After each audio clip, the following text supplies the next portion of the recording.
Achema makwaba we Owia TV ne Precise FM ye no pado Owia Kaseɛ na ba bia wo bia ne ye ba na ye de aba besom wo no ensam ne do so pa na poso enie enra honorable Baba Jamala ya to obayi ne foforo se onkosi adehye wo Easter ya waso abaton peso ya so anambu no okose adwuma se e wo mrasebe gefie aseye shoman sika semso so dia betu just o ma hwehwe contractors National Health Insurance Scheme ne no e no ma sori mo chese sa asem no aba ne ka no krepia eni mampeni dada John Ajekum de wo kufo so akasa de afa Ghana mamuo ho se ba bia ye keka kono si anhyehye ne ma yi a ebe ha ye da che Yera Samuel Okuje to abla kwa so so afo shama hodo sem so wo se ebredu se wiase nyina aka gina no omoboa na etutwase mo ya na ekoso wa bibrem sase ahodo ne so no eto etumi etwa weni afoforo pi no an yakeka se ne se kase a ba bia wo bia na no pe ye de ba besom wo ewo Owia television so na Precise 105.9 FM so yena emo pafiefo ase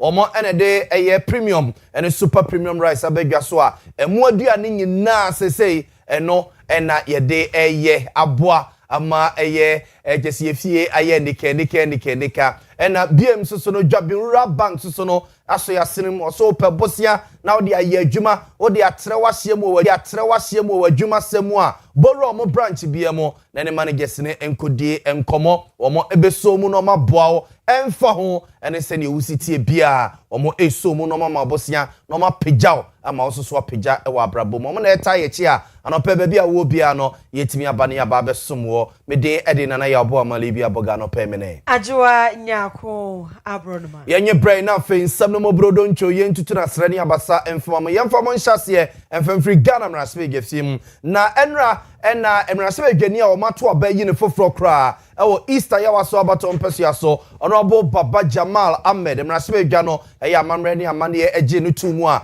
chese ohye adwuma se enra no a ewo mrasbe gefim na yankom mrasbe gefim na enra wo ohye adwuma se na omo aya amamre ne amane agina tumu sane emrasbe gefim chia mehene right honorable Alban Kingsford Sumana Babin eya amamre ne amane agi no tumu a enra wode ehye adwuma se no yenko na yenkobo ye I, Baba Jamal Mohammed Ahmed,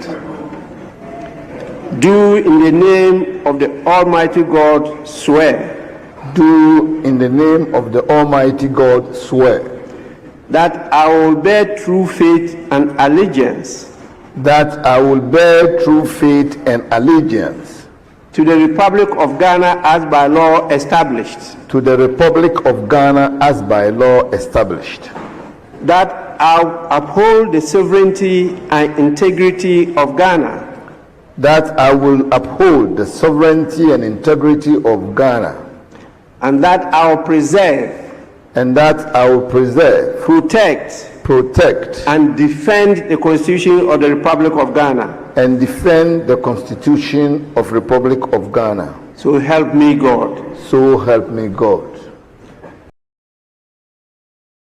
Honorable Baba Jamal Ahmed say wa share adwuma se o mrasebe gefie mu a osi adehye a ewo Easter ya waso abaton peso ya so anam ewo mrasebe gefie mu a enra usaya eze waka ntemedensi awi abo aguso se adehye no oba no aba besum num na owie we nyina awie ye no na NPP mrasebe dwane o mrasebe gefie mu adehye a ewo tolong abaton peso ya so honorable Abibi Drisu kwa kotu Baba Jamal fo se parliament anu a waba no a enra yamo eso yama oba be se adwumase no fatu atiko oso wonfa ntu ni tirim se oba ne nnuano mandisi fo no mo mpedasem omo mpenanim kura hwe emra wokọ na yakwa akoto no so oba ewo NDC mu amana ba ene parliament ye ne ogina ha wo so ye no NDC MPs ni kinya akota wo ba bi achi a no omo mpenanim kura hwe enti na nyame ya na doma mana ba no hwe no ne NDC fo na ani agro womra no mo MPP fo no mbeji no no mo na atokese aye bibia wo so mo ye bia NPP MP awo tolon kumbungu abaton pesia so Abibi Drisu. It is very clear that our colleagues in the majority are now trying to save their face, having issued a letter or vote of no confidence in him. Yes. It was signed by the 189 majority caucus. Mr. Speaker, they selected 16, saying that they should announce the primaries that he has won Mr. Speaker, saying that they don't have confidence in that process. Mr. Speaker, saying that they should not even allow him again to participate in any future primaries. So, Mr. Speaker, the letter that was signed by the regional caucuses of the majority representing the 189, Baba Jamal, they are not your friends. They don't like you at all. You are welcome on our side. But Mr. Speaker, we are welcoming you. Mr. Speaker, we are welcoming you. And it is very obvious that the only friend Baba Jamal has in the NDC, because the president fired him before he was declared. The majority denied him before he was declared. The only person who stood by him is the national chairman of their party. I said Kaseɛ is the only. Tolong abato mpesu ya somra so edwane honorable Abibi Drisu na otu baba jamafo no se wo bai won fantu ni tirim se ni nuanu mandizifo no wo mo mpenu o wo mo mpenenim kura ahwe enye se edu nketi a komo pam no nkenye ne se wabedru mrase wegefie mu a ene wodi mpidi ama adehye a ewo ayawaso east mpesu ya no so no nanso ne nyina mu no speaker of parliament mrase wegefie mu echi amehene right honorable Owia Kaseɛ Sumana Babin e de afutuo wei ekoma honorable Baba Jamal. You voluntarily offered yourself to serve the good people of the Ayawaso East constituency. In your campaign, you stated that you want to serve them as a member of parliament, and by doing so serve Ghana. You don't want to serve Ghana as a high commissioner in Nigeria. I took note of those statements, and I'm going to hold you as my son. He knows what I mean by saying that. Right honorable Owia Kaseɛ Sumana Babin ne yete kan we emra na gesenra honorable Baba Jamal wo mahwa na soye na o hye adwuma se o mra se begefie mu no asoye show man sikasem so enso e de atodwa mra hye begefie se omo ene mpanyifo bi eka bie wo matena se aye hwehwemu ahodo e de afa contractors se ene afa suppliers ya omo ekire se aban no ede omo ka na omo ekire se nkrata ba omo ani mu nyina na ye beye 68.7 billion Ghana cedis eno ne ka contractors se ene afa suppliers de nkrata ba to omo ani mu a omo kire se na oman no ye de omo ka na mpanyifo kire se ehwehwemu ahodo koso awie ye Ghana audit service eka ho bi e na afa omo kire se audit firms ahodo eno so fra bonte ka ho bie omo ye hwehwemu anyina wie ye no mahu se nkrata asem ni nyina no de edimu wo so omo tua sika no ye 45.4 billion Ghana cedis sa eno man ya foto samfo asoye no de etudwa na so afo be de etiro hwa asoye ne so ye Yewura Thomas yako ampemo na de tudwa emrahye bedwafie. Troubling findings of the audit. Out of the 68.7 billion Ghana cedis submitted for audit, a total of 45.4 billion Ghana cedis was deemed to be valid for payment. A total of 8.1 billion Ghana cedis was rejected for various reasons, including unsupported documentation, duplication, overstatement, already paid items, falsified stores receipt advice, and no work done. About 1 billion Ghana cedis of the outstanding BTAs, which refers to invoices and IPCs processed by MDAs in 2024, approved by Ministry of Finance, submitted to Controller and Accountant General's Department, and pending payment were rejected. Mr. Speaker, this 1 billion Ghana cedis that was rejected by the audit would have been paid if the Ministry of Finance had not made a bold decision to stop payment in January 2025. Thomas Nyakwa premier ye womananso wa wo se abanda da no agenda 111 project no a e wo frase na wo je no wo mo ma contractors be se aduasa enum 35 omo bɛyɛ 7.9 million US dollars say there's so ko site ho a sokro ma fa bi amofom na campus o metu fande hi so omo ye bibia no so sei e no ka de fa ho. The audit of Agenda 111 projects also revealed that a total amount of 7.9 million United States dollars was paid to 35 contractors as advance mobilization under the program. But these contractors have either failed to mobilize to site or the work done is not commensurate with the amount paid. The advance mobilization guarantees secured by the 35 contractors who received the 7.9 million US dollars have all expired. The Auditor General has subsequently issued notices of surcharge to the offending contractors. In conclusion, Mr. Speaker, this audit has exposed a rotten system designed to fleece the people of Ghana. It reveals not just lapses in our public financial management architecture, but a pervasive and systemic plunder of the public purse. Thomas Nyako Ampem. Na audit zemia ne so for be the cho basic asem no ntoto so na nsem ode koto dwa omrase gefie mu ya na ne nua omrase dwane obo omrase gefie ma desia ewo menhia south abaton pesua so lawyer na J bafo awua esoso esore ye se ne ono soso so for be the chire no a obasic asem no ntoto so no wonsum na sansem ya wo be brobro so yi eko ede ema no ose ensem a oru ane begira omrase gefie mu a obeyi no 111111 de to omrase gefo na nimu no ose mu bie ni hono mu a no kure wo mo se nkontompo ene nabrabasam nko a ena so afọ be de che obasika asem no ntoto so ede ebetu dwa enra no ose akwate se omo ora no a omo ekofa ede baaye no ehunehuna ene chese nimgu ase a omo epeso omo de ma MPP ni asoafo a esomi ye omo mpani dada na nado danko akufo do penso no eno a na chese omo eni woso wabre woso omo ti omo ni na omo ye adwuma de ne magu akwam ama Ghana fo ye won haye no enye no ene hi omo nemum ntro ene nkontompo semu a ena ehi omo lawyer na J bafo awua. Very respectfully, the audit report will contain, Mr. Speaker, the management responses.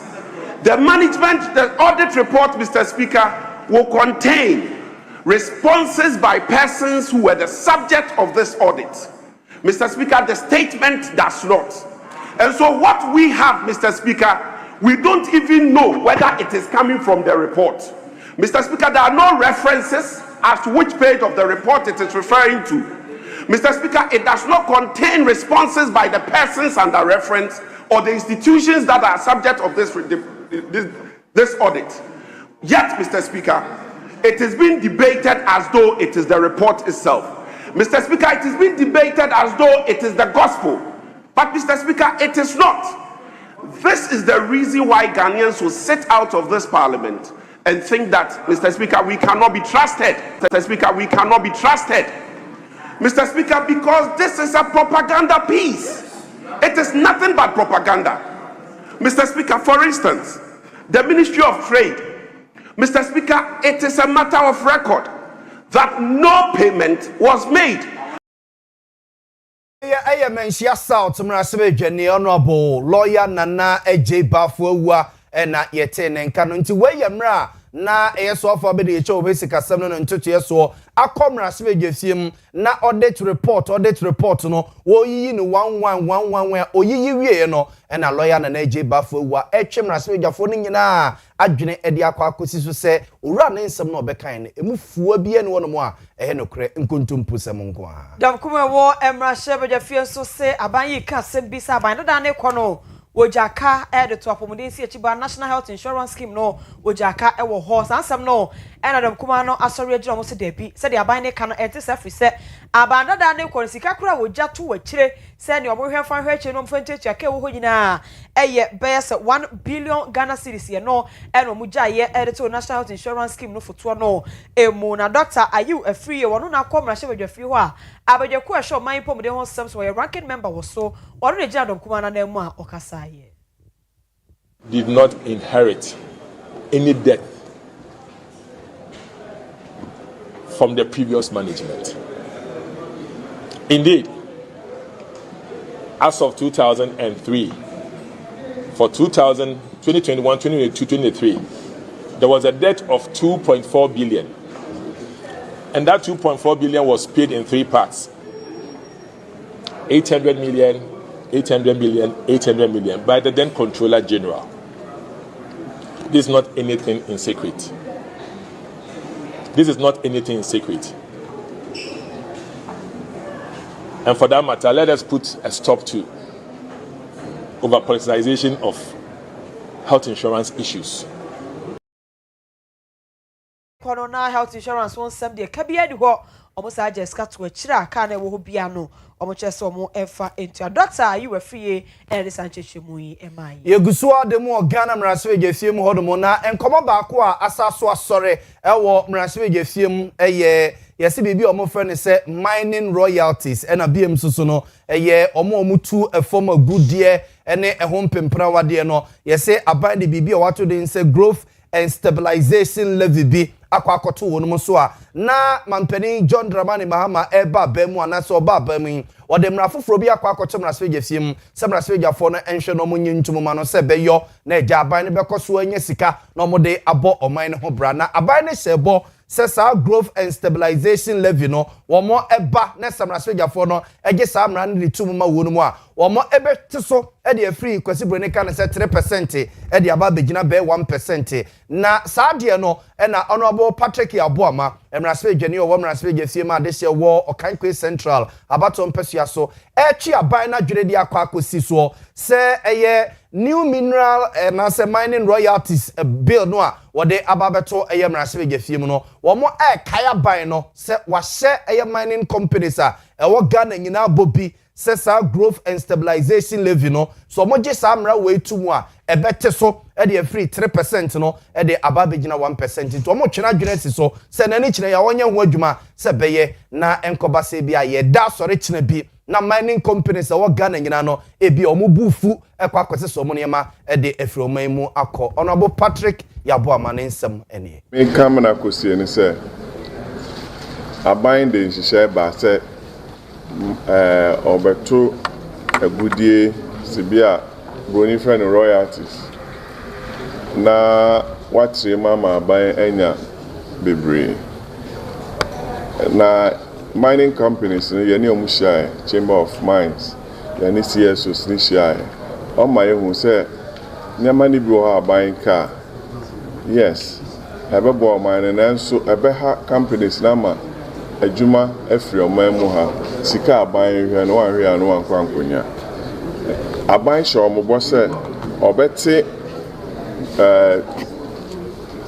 growth and stabilization levy no so from 3 to 1%. Ya hwe ni ma yehu mra bi aban de ba e de abefua ne okachire mining companies no so now so hwe wi ase a sabe obia per investment President Aba Parliament say Ghana is open to business. Now so hwe sibia ye tax system and now Bodibeka ye fiscal regime ni ye royalty system na Ghana the end was so saying obia we ye ayo Okankwe Central mraswe geni honorable Patrick Yaboama ne yetene nkano nti aban hyehye foforo de akwa akotudwa mraswe gyafo no hwe ne mo se mraswe gyafo no be ye ho adwuma no magye atom ede amano no e na otwe aban adwene akwa akosi so se bose bi a wode ma mining companies no wonhwe na onisoma wu mu Osofo no ehwa mahodo nsam so emayeman eyera Samuel Okujeto Ablakwa na wono so e de akokasa e wodwumadie bia e so wo Chatham House ase na hono de akwakotodwa sebredu se nyina esore waka na wo mo so mo ko mo hubom na nya sika fam ene enema hodo bi o mbetumi e de aboa ama etutuafo ampempi no mbeto hye bibrem asasetam yaman ne bi so no sa na ema ne nyina etutwa wo chese kan ya ebeka wiase nyina no ntina nani abra o sese wiase nyina wo se wiase kabom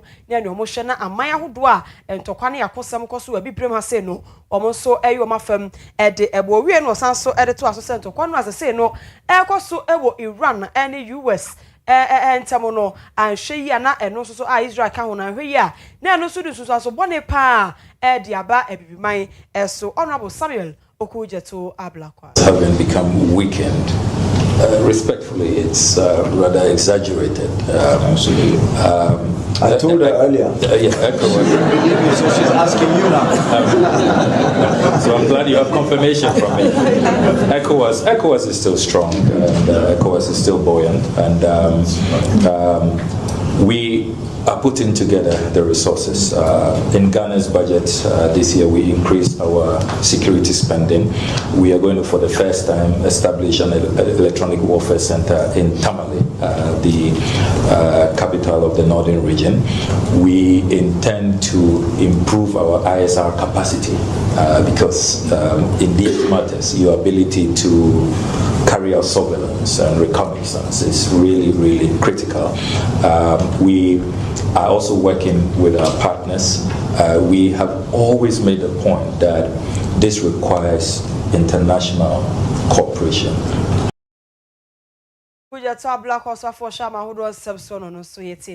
Na mampenida na John na Jekum die wo kofo de afutuo akwa momemo mpenimfo se bebi o my Ghana yamamra constitution ya mamra ne nchi amane de aba bedru no eya ne sa won kase bia enye eye nanso ye kwa yanimu no o se ehwe ne ye tenetene ne matoto ye ne ma ye se beye na ye 1992 constitution no enkona enkonkoji yensem o se ebre na wie du se yamamra constitution ya mamra ne nchi amane tumi a ede ema mampeni no yehwe ne yetenetene ne ye saa soso na tumi a ede ma yemra se begafo MPs no eno soso ye ntenetene ne ye ena tumi soso a constitution no ede ma temuafo a judge fo soso no yehwe ne yenhyehyɛ ne ye na obia enyina brane enya tumi mfa enye na dwuma se ne yese na efata ne yebure ye ne guso ne yehwe ne tra ebedu baabi wanhwe ya ne amamra ne nchi amamra constitution na yetintim no afi apema hankono ede okono mienu 1992 constitution no na ekɔ strict separation of powers. The executive authority should stand by itself, formulate policies, seek authorization from the legislature, budget and all. And legislature should be the watchdog in people's house to keep the executive on its toes. And then, of course, judiciary, they say the oracle of the constitution, should be, its independence should be respected totally. These are the three main. But these days, we also recognize the fourth estate, as it's been called, the media, which in a way increases the voice of the people. Mampenida da John na Jekum die wo kofo na yete no enke yede kase na sia omanhene eba na waba betena se adechi adwumadie ewo Owia TV na precise 105.9 FM so ewo eye omayemo ye na dwabewura bank fo ase omo so omuguso a womo ema bosia no ope bosia de akofa niema ope bosia de afa niema de agu store mum de agu shop mu de agu container mu omuguso a wono mo ema o sika bi da ba bi da account mu na ye ma interest bia na so da bia bank no tetia no mo tete sika no so a omo se sika no fa beto dwabenrura bank fa be fixed deposit okra de o de ba ene bank ni nia no se me pay interest no 10% me pensi hu 20% omo no obedi ano de e be gya tum no bosumi bia obenya message o phone so na kese bia ho abra sika no so no ye de ato ho no mama wa efini kikawa bia eni ho dwabenrura bank eye bank adwuman mfie aduanan ba ko 41 years ni obia ni ho no a wanya omo ho asem aka boru omo branch bia mo na ne managers no enkodi nkomo na yemo ama osikasem entoto yi emfa emma anope ye ne esomo na ya bo amale bia boga no pe mene ajwa nyako abronoma